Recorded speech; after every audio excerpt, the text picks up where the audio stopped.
Hello, me again. So you might have watched my video yesterday where I leveled my cake, which is going to be for my birthday cake.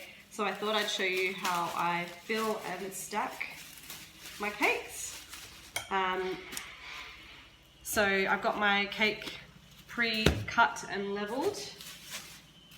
I've got 2 cakes there, so it's going to be a double barrel cake, so one of the really tall ones.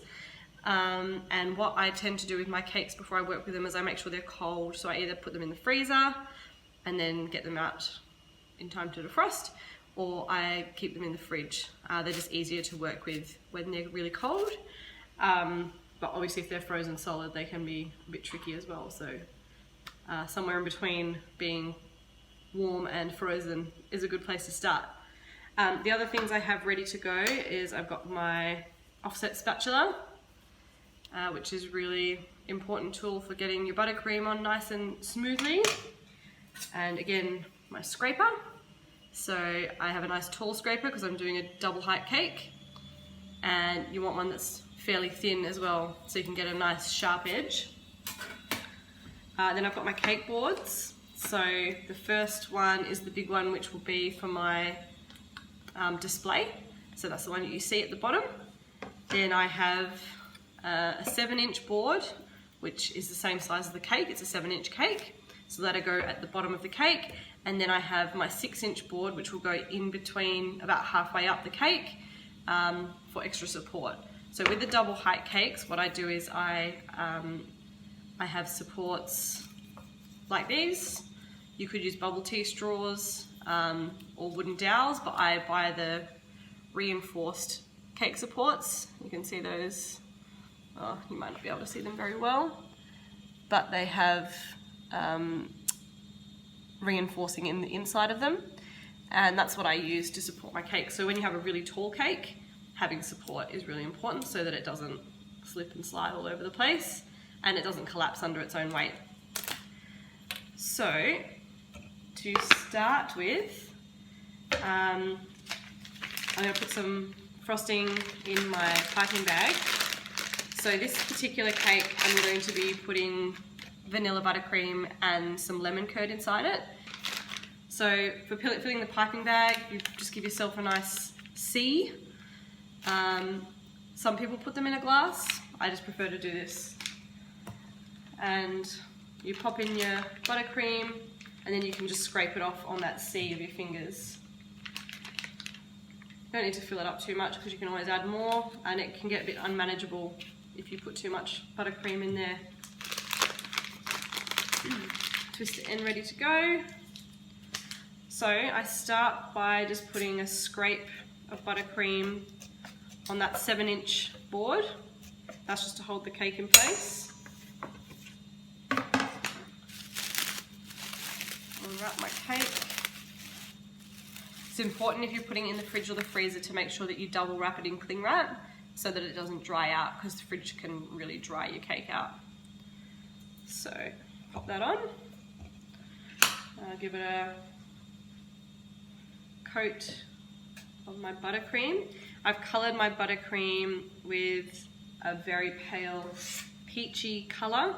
I use Pro Gel for my colours most of the time, or AmeriColor, depending on what I've got, what colour I need. But this particular one is Peach by Pro Gel. I've got it here, I can show you actually. So that's it there. So I use my gel colours because they don't water down the buttercream. So once you put on your frosting, you can just smooth it out, make sure it's fairly level. I'm not putting on a huge thick amount because I just particularly don't like a huge amount of icing in between the layers. And then what I'm going to do is I'm going to pipe a dam wall around the outside, which will hold the curd and stop it from spilling out the sides of the cake. So this is a homemade lemon curd that I made. I'm just gonna put a few spoonfuls in and spread it out. Alrighty. And then I'm ready for the next layer, which I'll just repeat that process again. Basically, every time I put a new layer on, I like to just double check if it's fairly level. Sometimes if it's like a multi-tiered cake or a very tricky cake or important, I will use a spirit level just to make sure that it's really level, but most of the time now I'm pretty confident being able to just eyeball it. So,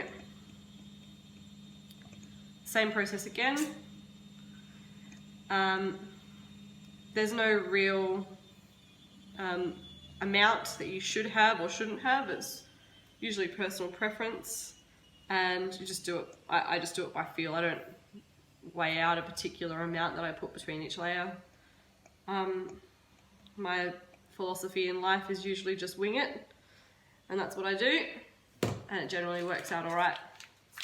So again, I'm going to pipe that down wall around the outside. And lemon curd again.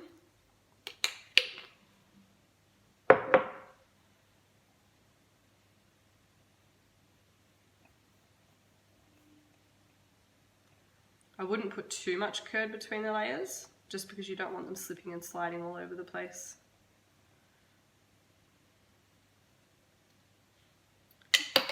Right, and then the next one. And this marks the halfway point for my cake. So again, I'll just make sure it's level. Just level. And then what I'm going to do is put my supports in. So basically I just push my straw straight down through the center. Okay, so I got my scissors, and so I mark on the straw where the top of the cake is, and I use the scissors to pull the straw up so that I know exactly where that point is, and then I just make a cut slightly lower, and then push it back down, and then I do the same thing again. So generally what I say is however many inches you cake in, that's how many supports you need. So if it's a 7-inch cake, I would need about 7 straws in. So 1 in the center and then 6 around the outside. That's just my own little rule though. It's, I'm sure other people do it different ways, but especially when it's only a single tier cake. If it's a multiple tier cake, you definitely want as many supports as you can in there. Just go around. So I like to have my straws just slightly below the top of the cake. So I've done it in the past where I've tried to make it level and it's ended up tipping. One straw has been slightly higher, and it's ended up making the cake more uneven, which you don't want. So I like to put mine just slightly below the surface. They're still going to stop your cake from collapsing.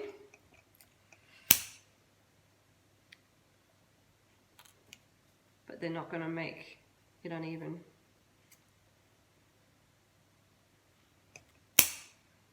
There we go. Right. So now what I do is I put a very, very thin scrape of buttercream on the top there, just enough to cover it and lock in those crumbs and put a barrier. And then what I do is I put my 6-inch board. Now the reason why you do it a board slightly smaller than the actual size of the cake is so that it doesn't show through to the icing on the outside.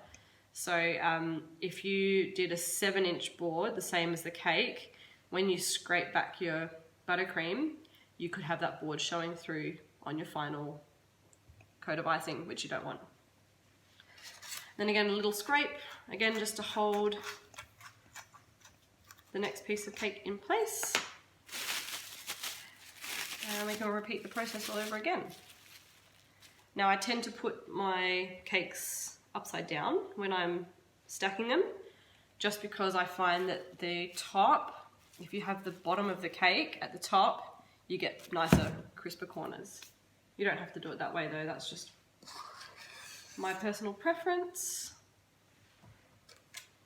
What I've found to work.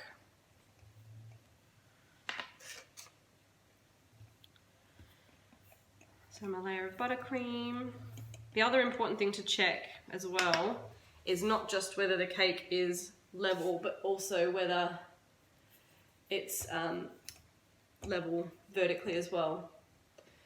So it can be a little bit tricky, you've got to go around and check a few times, but that wasn't feeling quite right to me, so I've just evened it up. Do my dam again.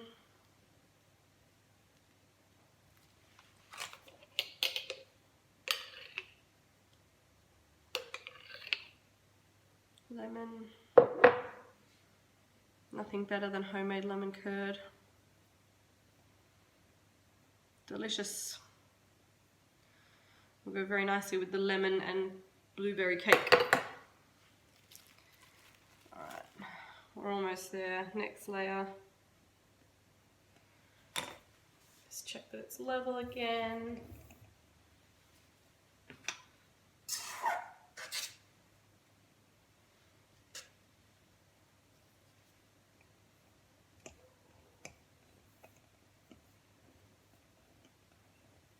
You can also have much thicker layers of frosting if you want to.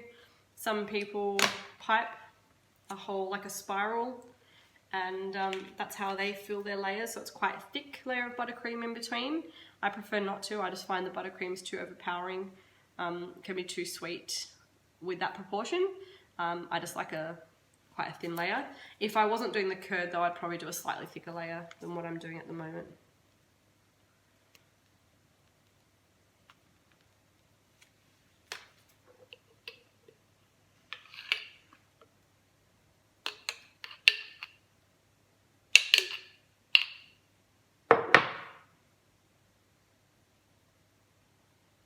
Almost there, almost at the top.